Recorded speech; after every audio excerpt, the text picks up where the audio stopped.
The representation myth: why Black women entrepreneurs need more than just visibility. Good morning, everyone.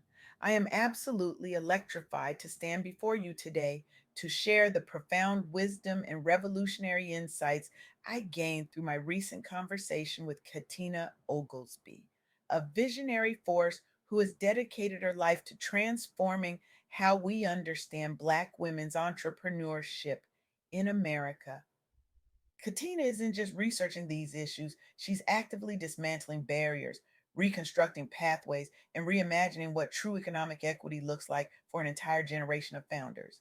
Her work doesn't just illuminate problems, it creates solutions that ripple across communities, industries, and lives. When we spoke, I was struck not just by her brilliance, but by her unflinching commitment to truth telling. In a world that often celebrates symbolic victories while ignoring substantive gaps, Katina stands as a beacon of authentic advocacy. She has become the voice for countless women whose entrepreneurial journeys have been simultaneously celebrated and undermined by a system that applauds their presence while withholding the resources necessary for their prosperity. Today, I want to challenge you with a counterintuitive truth that emerged from our conversation, one that might fundamentally alter how you perceive progress, success, and equity in America's business landscape.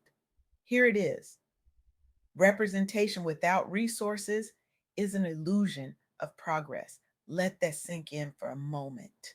Representation without resources is an illusion of progress. We celebrate, as we absolutely should, that Black women are among the fastest growing groups of entrepreneurs in America. The headlines are impressive, the magazine covers inspiring, the social media campaigns uplifting. But beneath this visible success lies a troubling reality that demands our attention.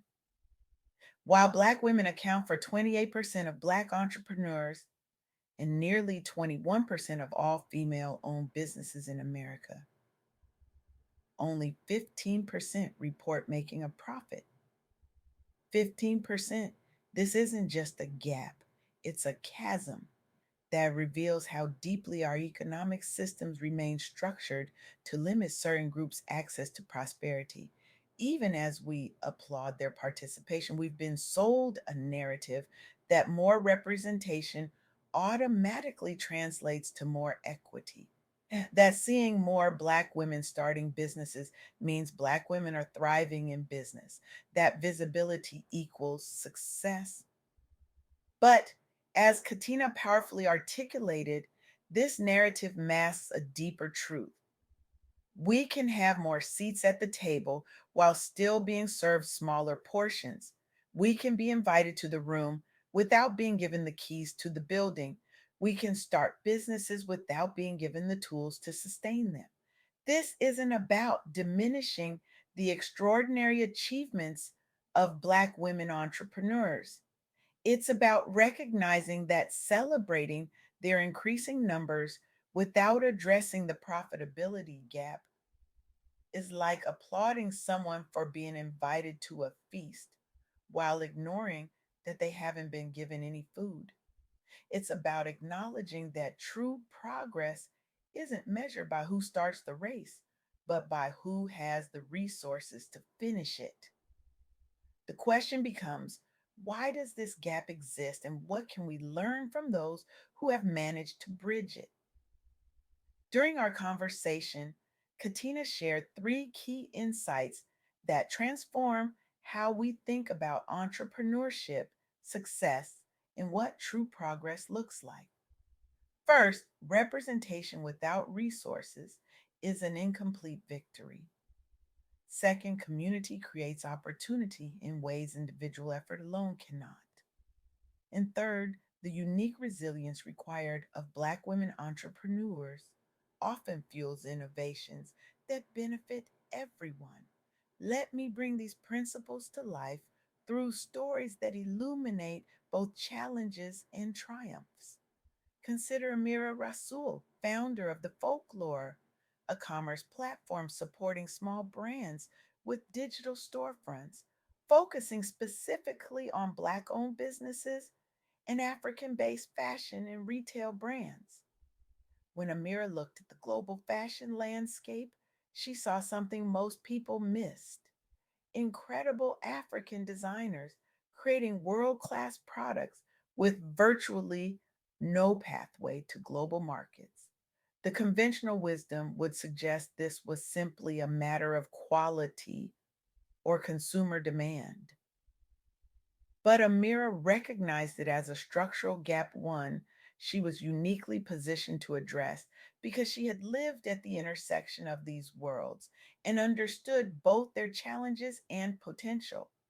Starting with just $30,000, Amira has since raised over $6 million by pitching her vision directly to investors who understood her mission.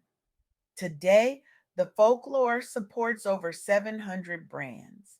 Amira has been featured on Forbes 30 Under 30 and stands as one of the youngest Black women to raise over $1 million in pre seed funding.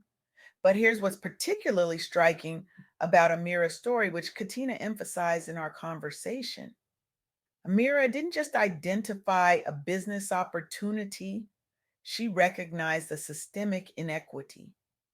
The lack of global market access for African brands wasn't just leaving money on the table, it was perpetuating economic disparities rooted in colonial history. By building the folklore, Amira didn't just create a successful business, she became an industry connector between African creatives and global consumers, helped fuel Africa's economic growth by increasing exports from local designers, and inspired other minority founders globally. This illustrates Katina's point perfectly. When Black women entrepreneurs succeed, they rarely succeed alone. They build ladders, bridges, and entirely new pathways for others to follow. Or consider Fungi and Demira, a health tech entrepreneur who founded Checkup Health, a software solution supporting healthcare providers with virtual consultations and prescriptions.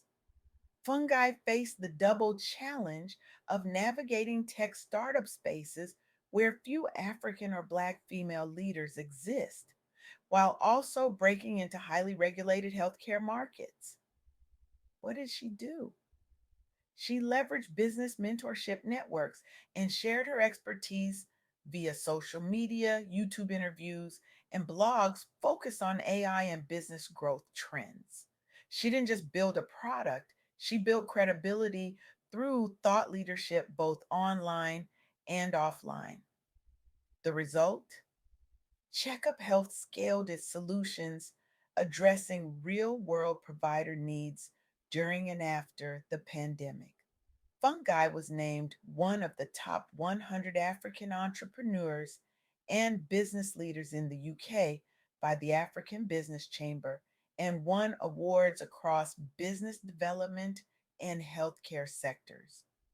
But perhaps most importantly, she broadened access to care through digital innovation while paving pathways for other diverse leaders entering health tech fields. Again, we see Katina's insight at work. Community creates opportunity. Fungi didn't succeed despite the lack of representation in her field. She succeeded by actively building community where little existed before.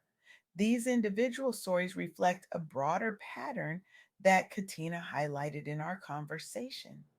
According to recent statistics, almost 6.4 million US based businesses are managed by women of color, including about 21% led by Black or African American owners.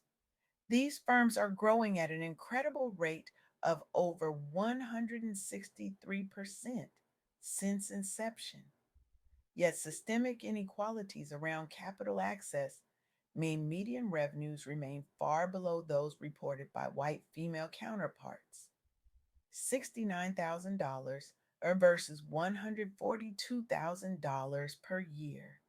The growth we're seeing is driven largely through peer to peer mentorship circles and networks dedicated specifically towards supporting new ventures.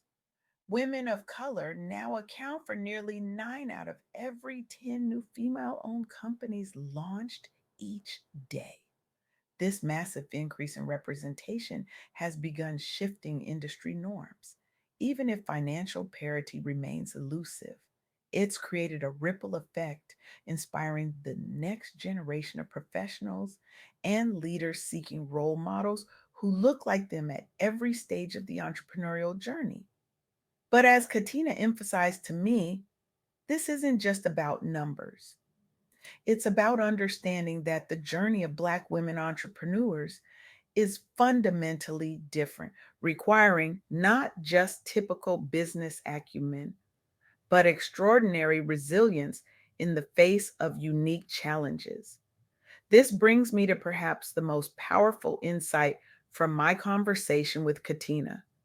Resilience fuels innovation. The very obstacles Black women entrepreneurs face often lead them to develop solutions that benefit everyone. When you can't access traditional funding, you create alternative financing models. When mainstream markets overlook your products, you build new distribution channels. When conventional wisdom says your idea won't work, you gather evidence and prove otherwise. This isn't just admirable, it's transformative. The innovations born from necessity often end up reshaping entire industries, as Katina so eloquently put it during our conversation. The solutions Black women entrepreneurs create out of necessity today become the innovations everyone benefits from tomorrow. So, where does this leave us? If representation alone isn't progress, what is? True progress happens when we move beyond visibility to viability, when we ensure that Black women entrepreneurs don't just start businesses, but sustain and scale them. When we recognize that the profitability gap is not a reflection of ability, but of access. I stand before you today not just to share these insights, but to challenge you to become part of the solution. This isn't about charity, it's about justice. It's about recognizing that our economy cannot reach its full potential when we systematically undervalue and under resource some of our most innovative entrepreneurs. What if starting today, you committed to putting your money where your mouth is? What if investors examined their funding patterns and actively worked to correct disparities? What if consumers intentionally supported Black women owned businesses, not just during designated months, but as an ongoing practice? What if successful entrepreneurs mentored those coming behind them, sharing not just inspirational stories, but tangible resources? The path forward requires more than awareness, it demands action. It requires dismantling systems that create inequity while building new ones designed for inclusion. It means moving beyond the comfortable celebration of representation to the more challenging work of ensuring equitable outcomes. Because here's the ultimate truth that Katina's work reveals: a world where Black women entrepreneurs thrive isn't just better for Black women, it's better for everyone. The innovations, jobs, and wealth they create strengthen our entire economy. The perspectives they bring solve problems in ways that benefit all communities. So I leave you with this call to action. Don't just applaud the rise in Black women's entrepreneurship, invest in it. Don't just celebrate visibility, demand viability. Don't just acknowledge the statistics, change them. Because in this era, as Katina would say, softness isn't weakness, it's the secret weapon that keeps you glowing, growing, and cashing every check life owes you. And a soft Black woman is a dangerous thing to underestimate. The time for illusions is over. The time for real progress is now. And it starts with each of us moving beyond the myth of representation to the reality of resources, recognition, and results. Thank you